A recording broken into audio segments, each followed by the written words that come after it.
Good morning and welcome to Love Every Moment, coming to you today from Cheyenne, Wyoming. Today's verse is 1 Corinthians 13:7, and I'll start with the word love.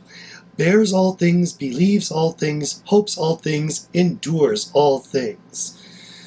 I love the poetry of this particular verse. It's very positive, very lovely, something you could frame and put up on your wall. Now, in the Greek, it doesn't necessarily say all things, it just says all. It's one word. So English adds the word things. There's other translations that change it to always, and I actually am leaning towards that as a better translation. I'll show you why. Because if you say love bears always, or all the time, believes always, hopes always, endures always, then the next verse says love never fails. Well, never is the opposite of always, so that makes sense to call this always. So I'm going to lean towards that as perhaps a better idea of what's being stated, but that's my opinion only. Now, let's look at these individually. Love bears all things, or love always bears.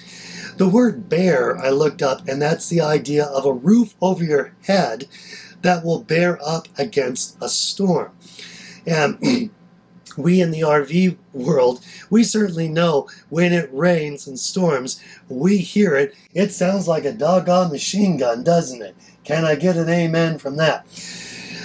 And yet, God's love always bears up. We don't have to worry about hail damage or or a cracked dome on our shower. Not with God's love. I'm talking, of course, figuratively here, so don't quote me on that the wrong way. So love bears always. The next one is love believes always. Always believes. Now in Romans 10, you have several verses that basically say, if you believe in Jesus Christ, you will be saved. And here it says, love always believes. So if we have that love relationship, we're always believing. And if we're always believing, there's no chance of us not believing. I know that sounds really extreme, and some people say, well, a true Christian can go through a period of not believing. I don't think so. Not when we have God's love, and we're at that stage where we have God's love, because God's love always believes. And we're going to get to the next one that leads to this next one. Love hopes always. So hope, let's look at a verse in Hebrews 11:1. It says faith is the assurance of things hoped for. And that's what that's what faith is looking towards. It's the assurance of those things that we're hoping for. Well, what are we hoping for? We're not hoping for, well, I hope I get to the RV park before it closes. That's not the idea. This is the ultimate hope, the hope of our salvation in a Christian sense. Now, going back to our verse, it says love always hopes. Again, if we have God's love, it's always going to hope and always going to supply that faith towards salvation. It's not going to falter.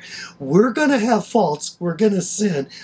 But the belief and the hope will not falter because we have the love relationship.